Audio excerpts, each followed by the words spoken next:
You! Off the porch! This is not your property, she screeched, pointing a trembling finger at me like she was about to cast a suburban hex. The only problem? I was sitting on my own front steps, sipping a hot cup of coffee, wearing a USMC hoodie, and wondering why this stranger thought she had the authority to evict me from my own home. I hadn't even swallowed my first sip when chaos kicked in. It was just another quiet Saturday morning in rural Alabama. The sun had barely crested over the pine trees and the dew still clung to the grass like nature's morning yawn. I had my coffee, my dog Scout curled up at my feet, and the peaceful hum of spring around me. Then she came stomping down the sidewalk like a pink-clad hurricane, blazer, clipboard, massive sunglasses, and that all-too-familiar haircut. The kind of woman whose voice travels faster than her logic. I didn't recognize her at first, but that didn't stop her from marching right up my driveway as if she owned it. "Excuse me, sir, you can't just sit here like this," she said, huffing, as though the sight of a man on his own property was somehow offensive. I blinked slowly, trying to process the absurdity before responding. "Morning to you too.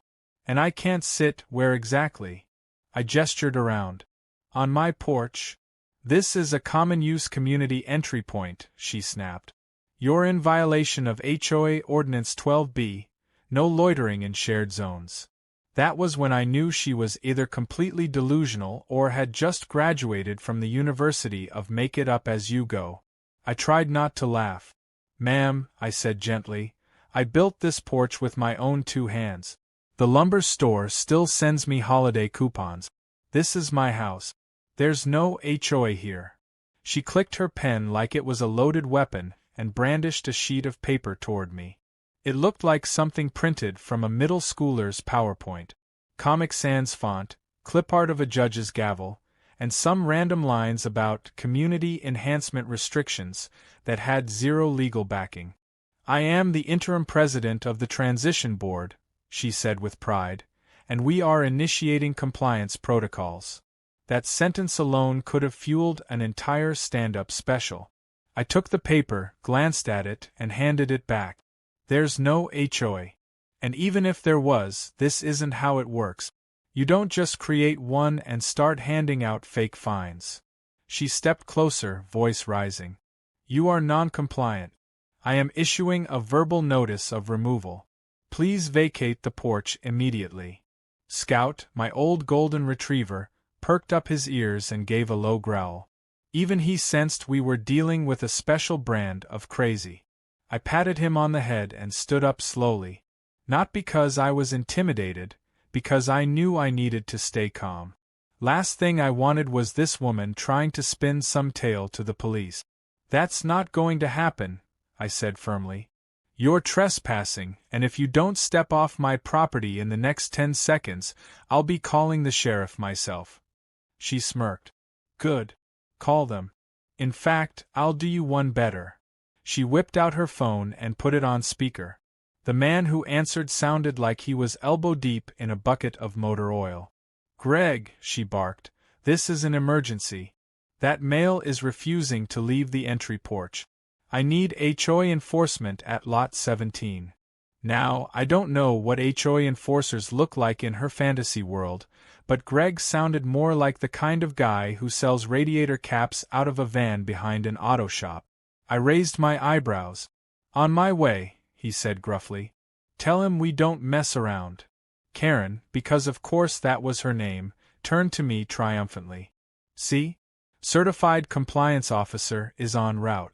You're in big trouble." That was it. I'd had my fill of this poorly scripted community theater. I calmly pulled out my phone and texted a single sentence into my Marine Corps unit group chat. "Some nut is trying to evict me from my porch. Feel like dropping by." Within 30 seconds, the chat lit up. My phone buzzed nonstop. Messages like "Be there in 20, want me in uniform or casual?" and "Bring the flags" flooded in. These weren't just old war buddies. They were federal agents, deputies, military lawyers, firefighters, brothers I'd bled with, and some who owed me a beer or 3.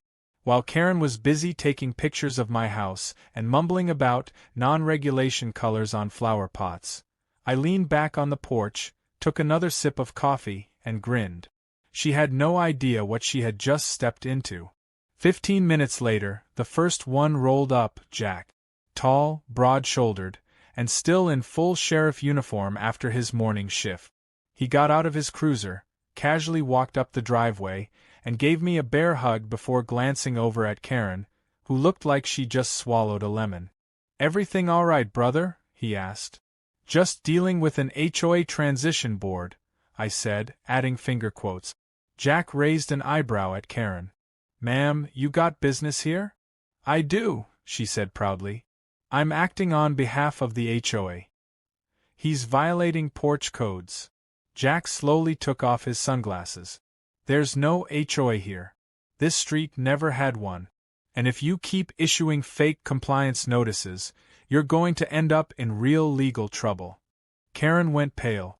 But it wasn't over. Not by a long shot. 2 more trucks pulled up. Another uniform. Then another.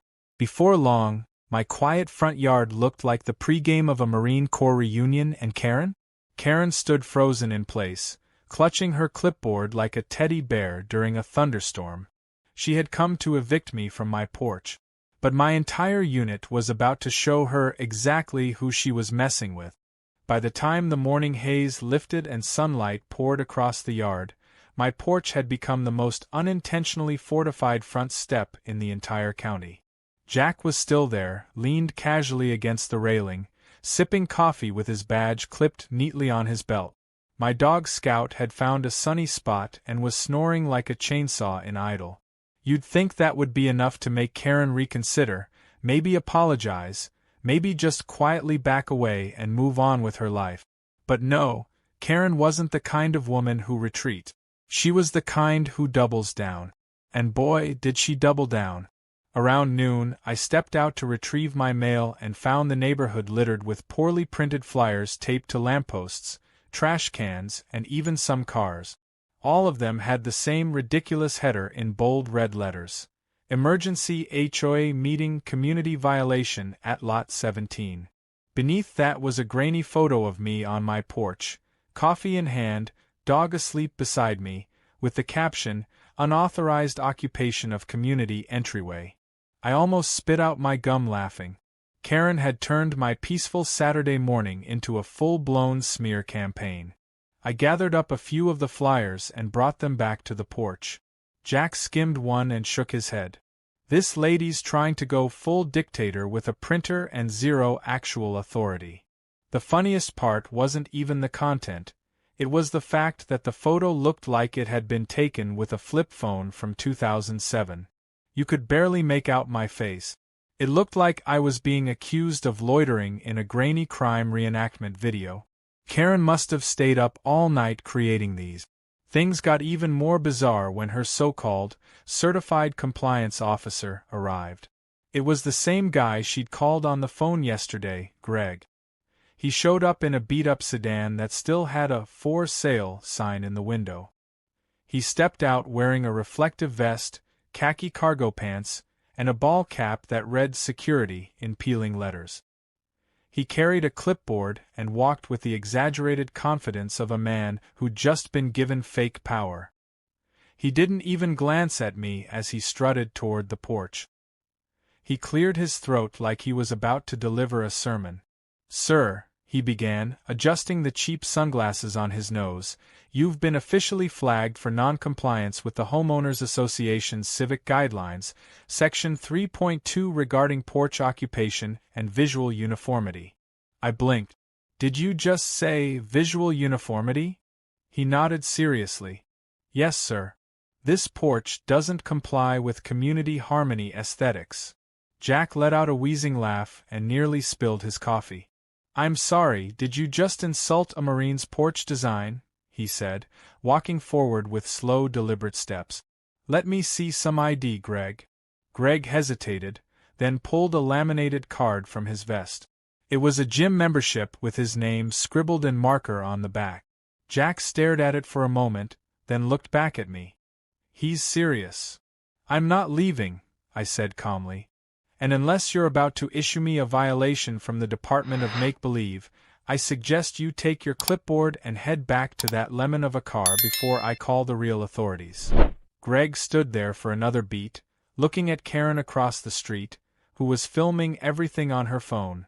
Then he mumbled something about documenting the incident and retreated to his vehicle, which stalled twice before he got it to drive off. About 30 minutes later, things took another sharp turn. Karen called the actual police. Not the AutoZone rejects this time, real law enforcement. 2 cruisers pulled up with lights flashing, and she ran to them like a child meeting Santa Claus at the mall. She was waving her phone, still recording, and yelling over and over that a group of unauthorized males in military attire had unlawfully occupied public space. The officers approached cautiously but professionally. One of them asked for an explanation. I stepped off the porch, greeted them with a handshake, and explained the situation clearly. Jack handed over his sheriff's ID. And then, like fate had scripted the perfect twist, the second officer tilted his head and smiled wide. "Corporal Gaines," he said. I looked closer. It was Ryan, another Marine from my unit. I hadn't seen him since the deployment, but the moment I heard his voice I remembered everything. We shook hands, then embraced like brothers do when time disappears. The officers huddled for a moment, speaking quietly, then walked back toward Karen. I couldn't hear everything, but I saw the change in her face as they explained the reality of her situation. Her mouth opened and closed like a fish gasping for air. The moment she realized that not only was I not some porch squatter, but that I had more legal ground to stand on than she ever would, it was delicious. She didn't retreat though. Oh no. She stormed away down the street, muttering something about going above local jurisdiction. As the officers drove off, Ryan gave me a knowing look and said, "You sure know how to pick a neighborhood." I laughed. It picked me. But something Ryan said stuck. That night I started digging. I looked up property records, zoning maps, and city council minute. And something interesting came up. The so-called HOA Karen was referencing? It didn't exist legally. But there was a petition filed 2 months ago, an unofficial application to start a new HOA, with Karen listed as the acting president. It had been denied. Flat out rejected by the county. That explained her desperation. She wasn't part of a real HOA, she was trying to invent one, take control, and start enforcing her personal rules on the neighborhood by brute force. Even crazier? The records showed she didn't even own the house she was living in. She was a tenant. And not a particularly good one either. 3 noise complaints, 1 dispute about digging without a permit, and an old civil suit for unpermitted community beautification.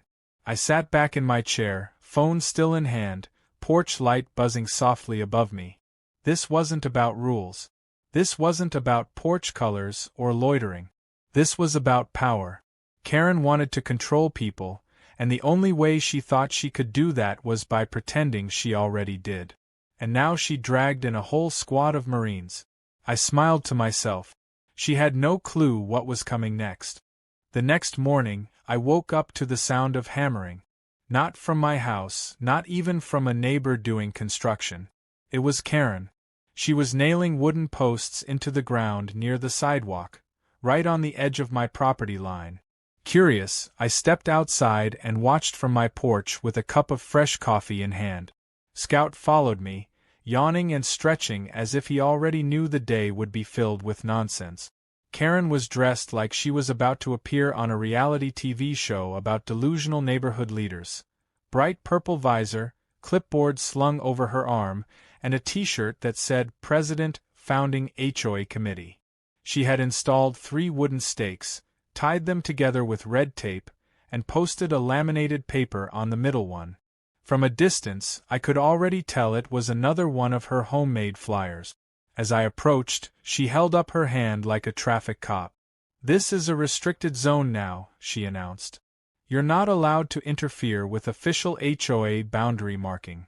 I blinked, genuinely speechless for a second. Boundary marking? She tapped the laminated paper. The community has decided to implement territorial zoning for shared-use porch regions and pedestrian welcome areas.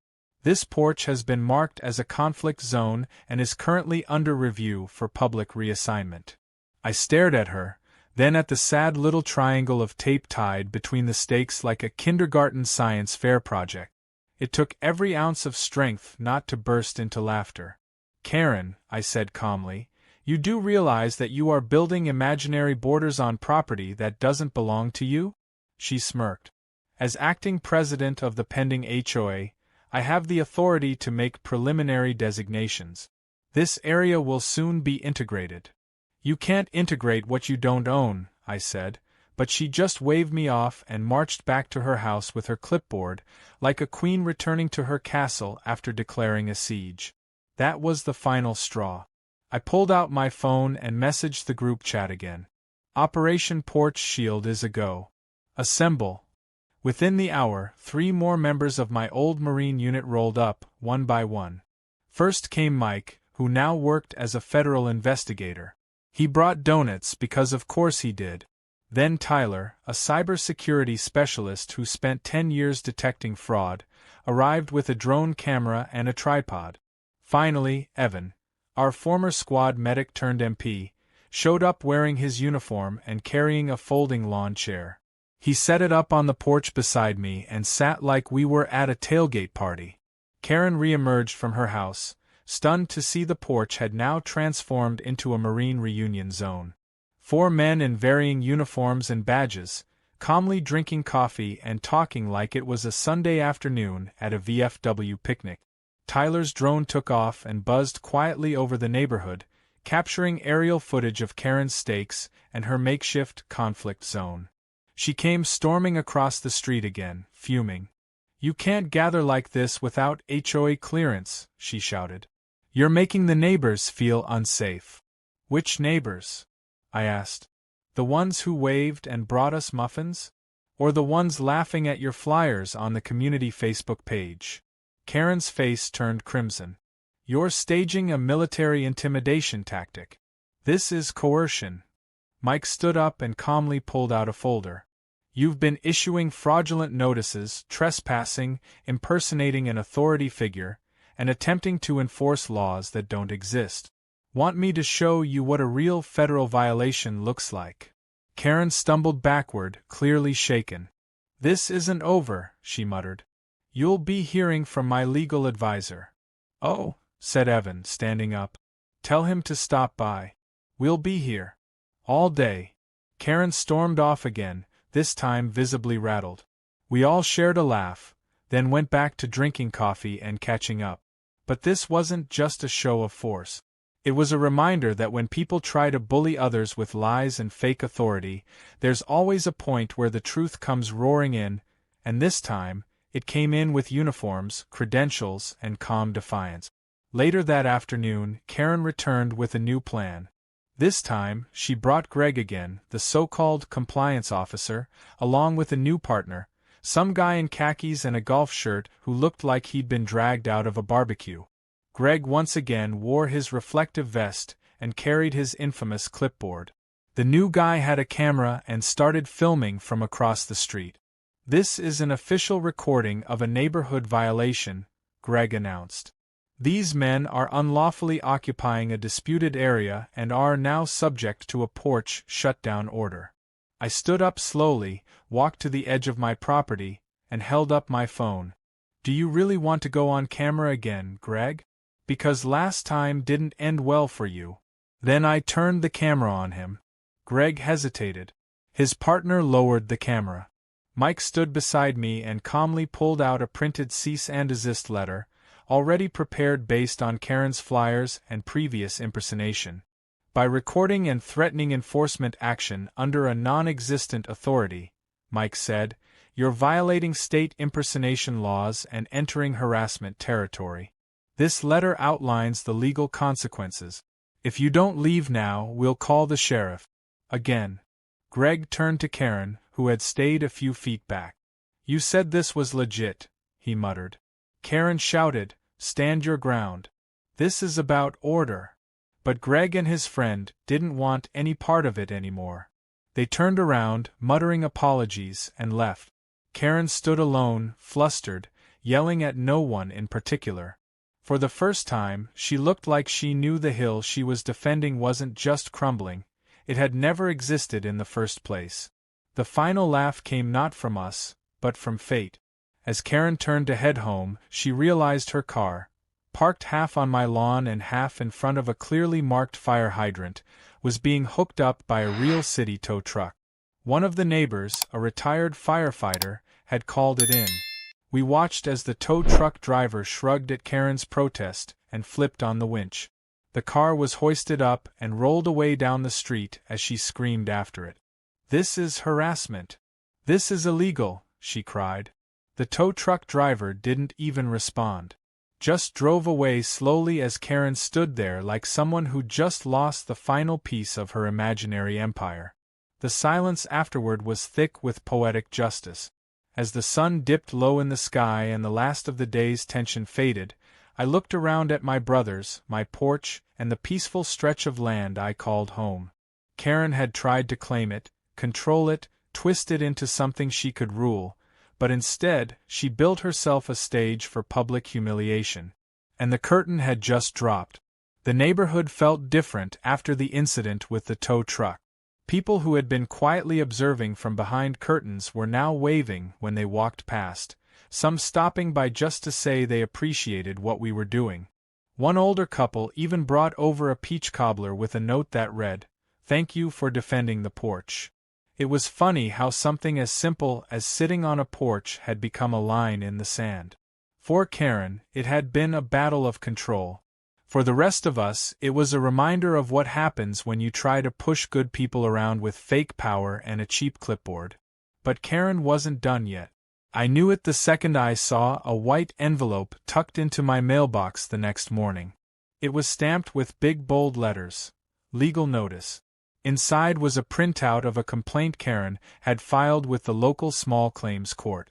She was suing me for emotional distress, disruption of community peace, and what she described as unauthorized military presence meant to incite fear and suppress HOA activities.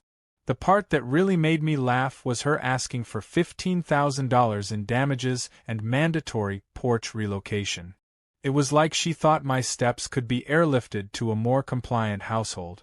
I forwarded the letter to Mike and to our unit's former JAG lawyer, Vince, who had just gotten back from a conference in D.C. and was more than happy to take a look. He called me within the hour, already chuckling. "She wrote this up herself," he said. "There's no legal standing, and every single complaint she's filed contradicts public property record. Her whole claim is based on a fantasy HOA that doesn't exist." Still, Vince insisted we respond officially, just to make things airtight. He drafted a counterclaim backed with evidence. Copies of my deed, photos of her trespassing, documentation of the impersonation, and statements from multiple neighbors. He even pulled in the footage from Tyler's drone showing Karen planting her ridiculous tape posts across my lawn.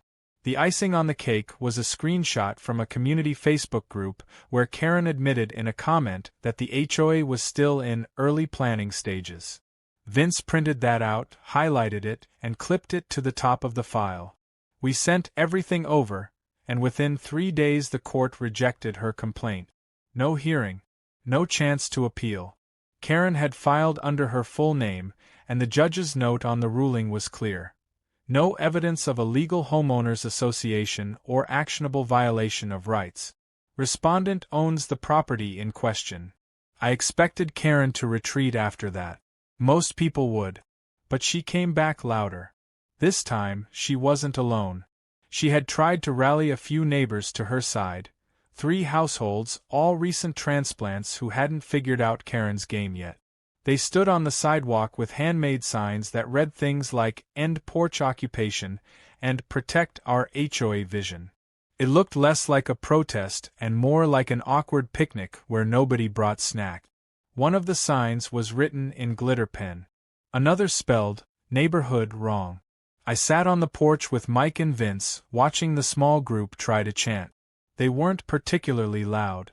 A few passing cars honked, but it was unclear if they were supporting the protest or mocking it. Probably the latter. Vince raised an eyebrow and said, "Do they realize this isn't a real HOA?" I shook my head. "I think they're just afraid to tell her no." But her illusions started falling apart fast. The next day, a real HOA board from a neighboring subdivision reached out to Karen through a cease and desist letter. She had been using their logo and referring to her movement by the same name, even claiming she was in talks to merge communities. The board wasn't amused. The letter was worded professionally but carried the weight of real legal firepower. They demanded that she immediately stop using their branding, remove all flyers with their name, and publicly clarify that no such merger existed. They gave her 48 hours. Karen posted a long, frantic apology video online, trying to spin it as an unfortunate misunderstanding caused by shared goals. But the damage was done. The three families who'd supported her protest quietly stepped away, one even sending a message to our Porch group chat saying they'd been misled and didn't want to be part of any further drama. Karen was losing control of the narrative, and fast. To celebrate, the guys and I decided to do something symbolic. We took a trip to the local hardware store and picked up a flagpole, a sturdy one made of steel with a locking base. We installed it right in the center of the yard, surrounded by fresh mulch and a ring of small solar light. When it was done, we raised two flags, the United States flag and beneath it the Marine Corps flag. As we stepped back to admire it, neighbors gathered around, clapping, smiling, taking pictures. One elderly man who'd served in Vietnam wiped his eyes and said, "That's the best thing I've seen on this street in 20 years." Karen, of course, was watching from across the street. She had her arms folded, her mouth tight, and the ever-present clipboard still clutched in her hand like it held the secrets of the universe. But she said nothing. She didn't march over. She didn't yell. For the first time since this all began, she was still. A few days later, I heard some interesting news from a mutual contact, Karen's landlord. He had seen everything online, the videos, the protest, the legal mess. He had no idea she was pretending to run an HOA or dragging his property into drama. Apparently, he'd received several inquiries from actual HOA boards asking why his tenant was impersonating their leadership. That was enough. He gave her formal notice of lease termination for violating her rental agreement by creating community conflict and exposing the property to legal risk. The last time I saw her, she was loading boxes into a moving truck. She didn't look angry anymore. Just tired. Worn out from fighting a battle that never had a chance. I didn't gloat. I didn't say a word. I just sat on my porch like I always had, Scout beside me, coffee in hand, watching the world return to peace. By sunset, the truck was gone, and the house across the street was quiet. No more flyers. No more tape. Just the sound of crickets and the soft rustle of flags in the breeze. The false queen of a make-believe kingdom had finally abdicated. And all it took was truth, unity, and a porch full of Marines who weren't about to let a bully win. The neighborhood settled into something like normal after Karen's departure, but it wasn't the same kind of normal that existed before her arrival. It was quieter, yes, but there was also something stronger about the street now, something more connected. The neighbors who had once kept to themselves now lingered on walks, stopping to chat, share updates, or simply say hello. People waved more. They smiled more. It was as if everyone had exhaled the tension that had built up during Karen's absurd reign, and now, for the first time in a long time, they could breathe easy again. My porch became a place of gathering without even trying. I'd come out with my morning coffee, and someone would already be waving from across the street. Some days, Jack would swing by after a shift with breakfast sandwiches and stories. Tyler dropped off a USB with edited drone footage stitched together with local news clippings and neighborhood posts. He called it Operation Porch Shield, the full timeline. We watched it one night under the stars on a projector screen someone had brought over, and the whole block showed up with lawn chairs and snacks. People laughed, pointed at the moment Karen's car got towed, and cheered when the flag went up. No one said it, but everyone felt it. Something powerful had happened here. We'd reminded each other what community meant. A few weeks passed, and just when I thought things had settled permanently, I received an unannounced visit from an older gentleman in a dark blue car. He pulled up slowly, stepped out in a crisp blazer, and approached with calm purpose. I stood from my seat on the porch, watching curiously. Scout, sensing the man wasn't a threat, stayed curled up, half asleep. The man introduced himself as Colonel Whitaker, retired from the United States Marine Corps. He'd heard about the neighborhood showdown from a mutual contact, one of the officers in my old unit who now worked in D.C., and he'd made the drive just to shake my hand. We sat together for a while, talking shop, laughing about boot camp memories and shaking our heads at how entitlement seemed to grow louder the further it was from actual authority. Before he left, he reached into his pocket and pressed a challenge coin into my palm. It was one of those thick, heavy ones, the kind with real weight, both literal and symbolic. He looked me in the eyes and said, "You reminded people what silent strength looks like. That matters." I didn't expect that kind of moment to move me the way it did, but it stuck with me. That coin didn't just represent military service. It symbolized the fight we'd won with calm, with reason, with restraint, and with brotherhood. We didn't raise voices. We didn't escalate. We stood together and didn't flinch. Soon after, I decided it was time to finish something I'd put off since the first run-in with Karen. I ordered the supplies and started building a proper fence around my property. Not one of those chain-link barriers, but a solid, clean wooden fence, lined with a motion sensor and a fresh coat of paint. When it was finished, I posted one clear sign right at the entrance gate. It was carved in bold black letters on stained cedar: "Private property. Trespassers will be removed by the owner or his unit." Some folks chuckled when they saw it, but no one misunderstood it. It wasn't about intimidation. It was a boundary, and one that would never again be crossed by someone looking to play queen on stolen land. As summer deepened, the yard became more than just a place for me. Families brought their kids to play in the open space. Neighbors brought folding chairs and coolers, using my porch as the unofficial meeting spot. We had cookouts, fire pit nights, and even a 4th of July celebration that brought out half the town. Nobody mentioned Karen anymore, but her absence was a kind of presence itself. Everyone was more at ease, more themselves. And without anyone asking or organizing, they started calling my place something that made me laugh the first time I heard it: Freedom Watch. "Hey, we'll meet over at Freedom Watch tonight. You bringing chairs to Freedom Watch?" Even local delivery drivers caught on. One guy left a pizza with a note that read, "Respect to the Porch Patrol." But it wasn't about ego. None of it was. It was just a porch. Just a house. What had made it special was the stand we took, quietly, firmly, and without backing down. It wasn't about revenge, or rubbing her nose in it.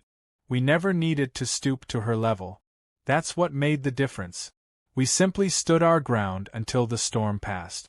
I thought often about what might have happened if we hadn't pushed back. If Karen had managed to convince just a few more people. If she'd gone unchecked. If fear had won instead of unity. It reminded me that it doesn't take a whole army to stop a bully, just a handful of people who refuse to be bullied.